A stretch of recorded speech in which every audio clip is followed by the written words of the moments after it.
பரலோக ராஜ்யம் அவர்களுடையது. நீங்கள் விசுவாசம் உள்ளவர்களாய் இருந்து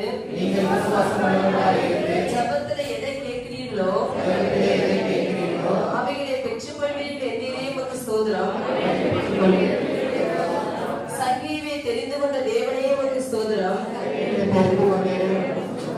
மனுஷனால் கூடாதது தேவனால் கூடும் என்றவரே உமக்கு ஸ்தோத்திரம். நீங்கள் எந்த அளவினால் அழைப்பீர்களோ அதே அளவினால் உங்களுக்கும் அளக்கப்படும் என்றீரே உமக்கு ஸ்தோத்திரம். தகப்பனையும் தாயையும் கனம் பண்ணுவாயாக என்றவரே உமக்கு ஸ்தோத்திரம்.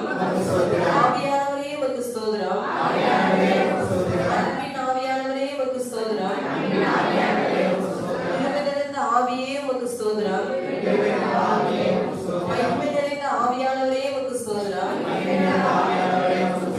துணையாளரே உமக்கு ஸ்தோத்திரம்.